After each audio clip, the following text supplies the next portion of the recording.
जी, मैं आपका स्वागत है। मैं हूं आपके साथ एमी बर्वी। आज चर्चा करेंगे उत्तर प्रदेश पुलिस और सरकार व पत्रकारों पर होने वाले जुल्म की, और साथ ही चर्चा करेंगे वक्फ बोर्ड और ईदगाह पर घमासान की। आज हमारे साथ जुड़े हुए भगोना जी उत्तराखंड से हैं, वरिष्ठ पत्रकार हैं, भूपेंद्र सिंह लोनी से हैं और मोहम्मद शाकिब मेरठ से हैं, और काफी पत्रकार अभी जुड़ने वाले हैं। आज चर्चा होगी कि धारा बीएसएनएल की 163 में क्यों दिल्ली में लगाई गई 6 दिनों के लिए। क्या वक्फ बोर्ड की जमीन को लेकर हिंदुस्तान में एक दूसरी राजनीति करने की तैयारी चल रही है? तो सबसे पहले मैं भगवानी जी से जानना चाहूंगा। भगवाना जी, ये दिल्ली के अंदर 6 दिन के लिए धारा 163 यानी कि धारा 144 पुराने अगर कानून की बात करें, धारा 144 लगाई गई है, ये क्यों लगाई गई है? इसका उद्देश्य क्या है? क्या आम आदमी अपनी बात रखने के लिए धरना प्रदर्शन सरकार के लिए नहीं कर सकता? क्या सरकार सबको दबाना चाहती है, अपनी मनमानी करनी चाहती है? पहला सवाल है आपसे। कहीं ना कहीं ऐसा लगता है कि मानो सरकारें राजनीति को लेकर के राजनीति ही प्रेरित सारी चीजें नजर आ रही हैं, क्योंकि इस तरीके से आज तक ये सब चीज देखने को नहीं मिली और अब की बार दिखाई दे रहा है। तो कहीं ना कहीं ऐसा लगता है कि शायद जो अभी जो माहौल देश का बनाने का जो सरकार कर रही है कोशिश, ये पूरी तरीके से शायद जनता के न तो फेवर में है और न ही सरकारों की। शायद इसके लिए जो हमारा जो न्यायपालिका है वो भी यदि आए आगे बात रखी तो सरकार का जो ये एजेंडा है इसको भी शायद पूरा दिखाई दे। नहीं भगवान जी, सवाल ये उठता है कि इससे पहले भी क्या नाम है, इतने सारे मुद्दे उठाए गए हैं। अब अपराध एक करता है और सजा पूरे परिवार को मिलती है, उसका घर तोड़ दिया जाता है, बिल्डोजर तोड़ दिया जाता है, कोर्ट कहती है कि ये गैर कानूनी है।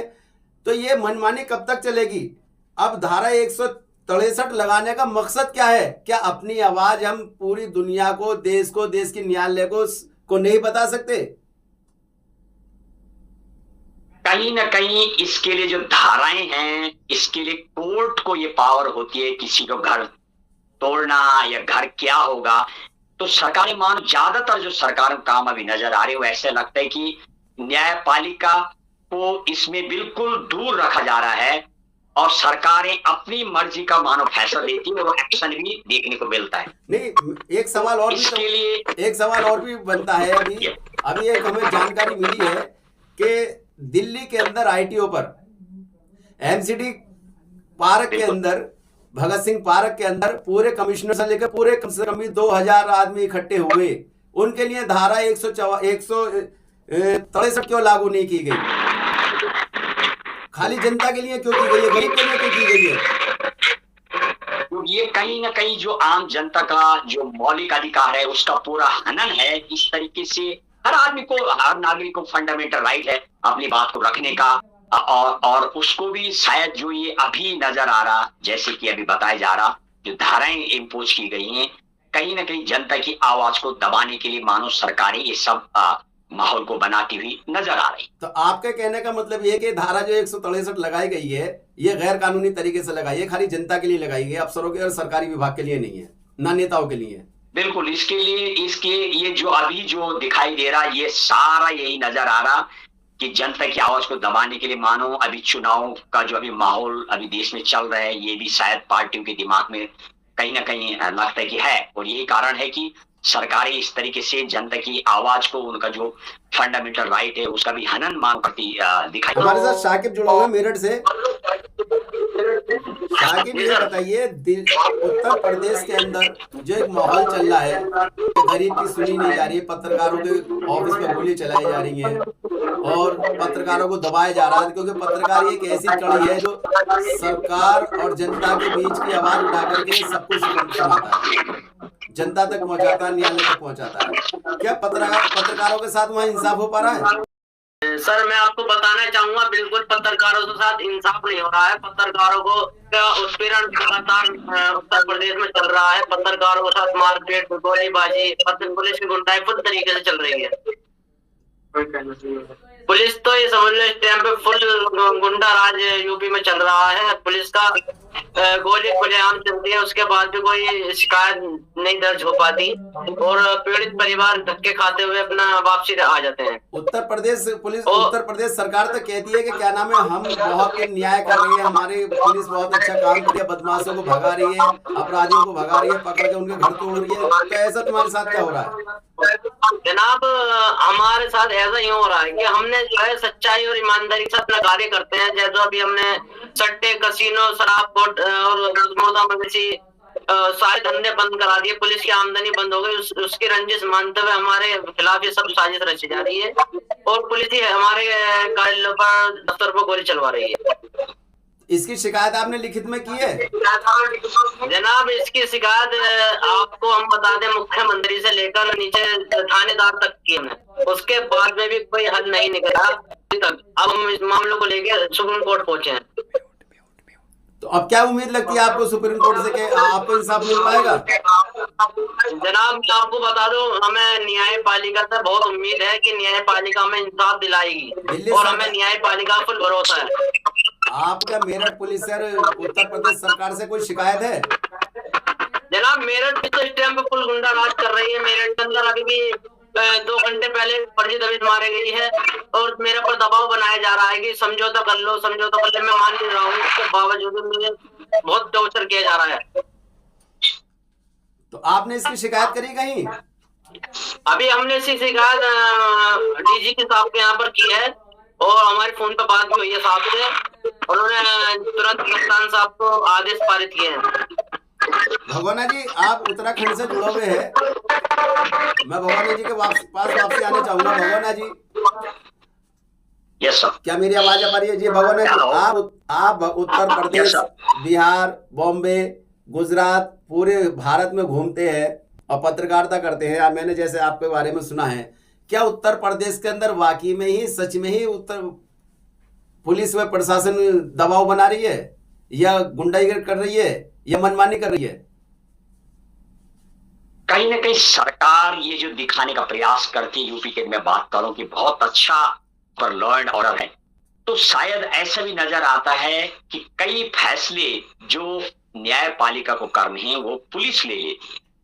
तो वहीं पर ही एक बहुत बड़ा एक उल्लंघन मानो नजर आता है, क्योंकि कई फैसले पुलिस जब किसी को अरेस्ट करती है तो पुलिस न्यायपालिका में पेश करती है, न्यायपालिका उसको सजा देती है और शायद पूरा प्रावधान भी, हमारा जो फंडामेंटल राइट है उसमें पूरी व्यवस्था है कि यानी जब तक कोर्ट ये ना बता दे कि ये इसको क्या सजा होनी है, ये दोषी है या नहीं, तो पहले ही पुलिस कानून को अपने हाथ में लेके और उसको मानो सजा देना लग जाती है। तो ये तो कानून का है। आप जी दो तरह की बात करें, एक तरफ आप सर के तारीफ करें, दूसरे पुलिस की बुराई भी करें। आप समझिए 14 तारीख को कई जगह पर ये देखा, कई मामलों की यदि मैं बात करूंगा यूपी में, जो पुलिस ने सरेआम एक्शन जिन पे लिया है। भगवाना जी 14 अगस्त को रात 9 बजे का अमन न्यूज कार्यालय में गोली चलती है, FIR अब तक दर्ज नहीं होती। सरकार कहां सो रही है, पुलिस कहां सो रही है?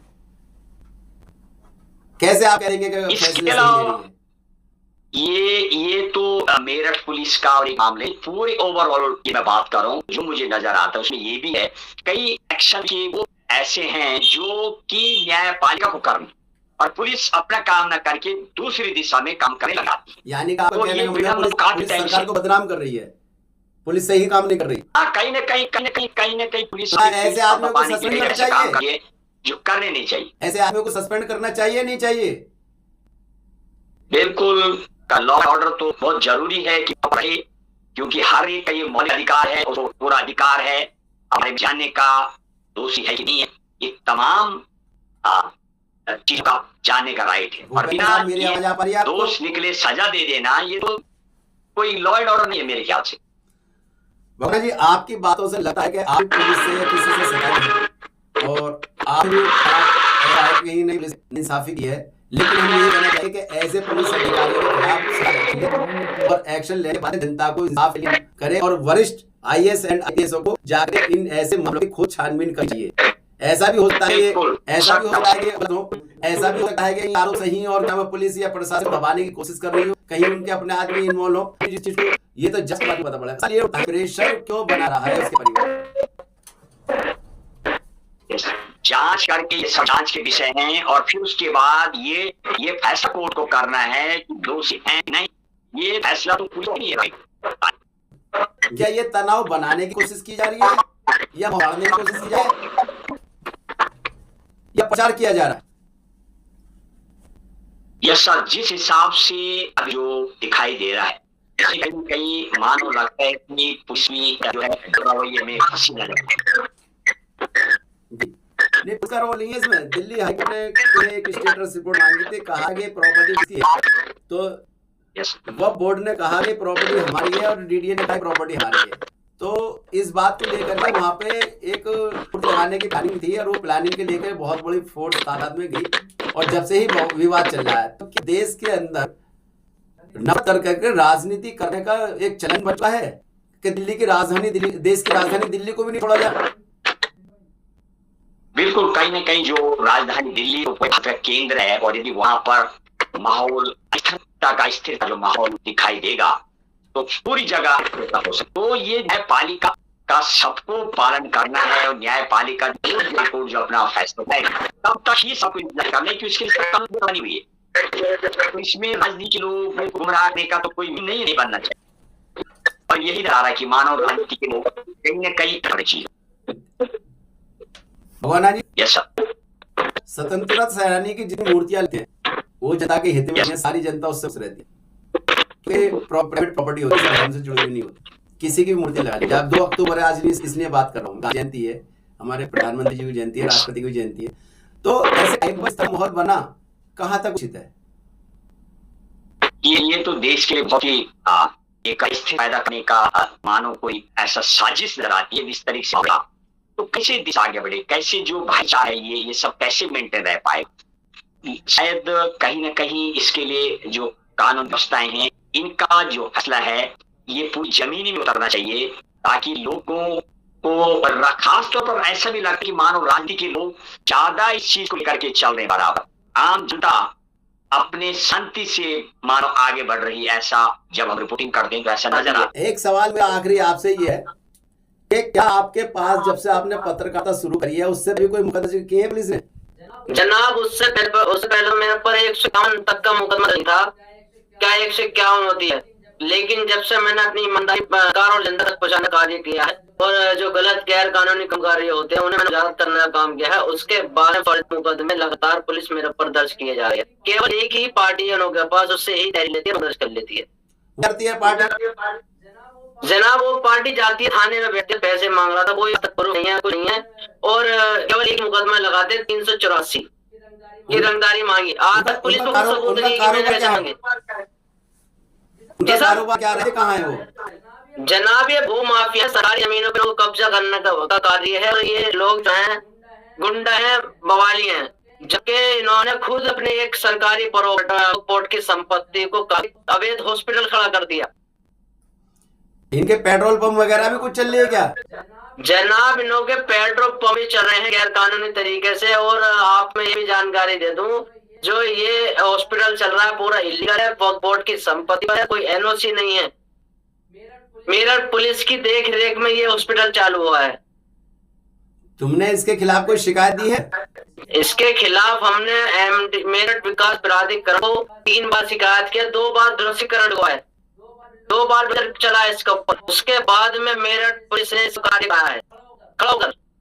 आपने अभी ये कहा था प्रशासन आपसे खिलाफ हो, क्या आपने प्रशासन के किसी सिपाही को, किसी अधिकारी को क्या उसके खिलाफ? हाँ जनाब, मैंने एक ऑन द स्पॉट चोरी की बाइक के साथ रंगे हाथों शाम बाबू को गिरफ्तार कराया था थाना बिरमपुरी के अंदर।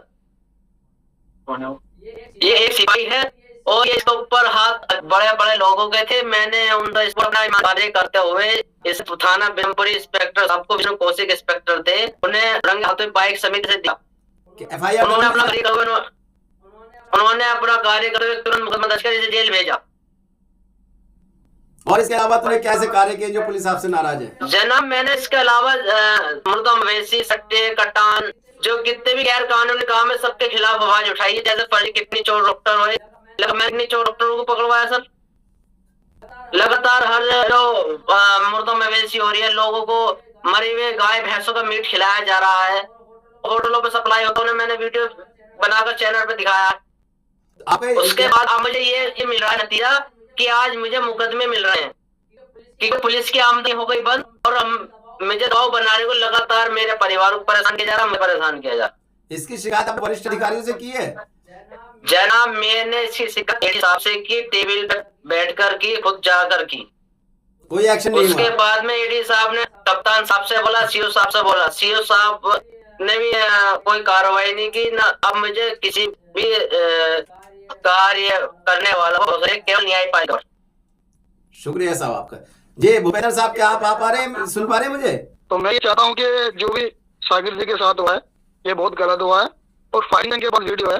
ज्यादातर तो मैं ये चाहता हूँ कि कोर्ट से इन्हें न्याय मिले तो ही बेहतर रहेगा। पुलिस पे आप यकीन नहीं रखते उत्तर प्रदेश पर, लेकिन योगी जी तो बड़े डंगे ढोल बजा बजा कह रही है उत्तर प्रदेश की पुलिस ये कर रही है वो कर रही है, लेकिन क्या गरीबों के लिए कर पा रही है? खाली घर तोड़ने पे करवा रही है। नहीं, गरीबों के लिए नहीं कर पाई है। जितने भी इंडा एक्ट लगे, जितने भी ये भू माफिया हैं, इनके लिए प्रॉपर तरीके से काम करिए। जनता के हित में एक भी काम ऐसा बता दीजिए मेरे को जो नजरों में आया हो कभी, या मतलब अभी भी राय उन्होंने कि हमने जनता के लिए या गरीब परिवार के लिए या किसी अन्य जाति के लिए हमने काम किया है। शुक्रिया साहब हमारे साथ जुड़ने के लिए। भूपेंद्र जी आपका भी बहुत बहुत शुक्रिया। शाकिब जी आपका भी बहुत बहुत शुक्रिया।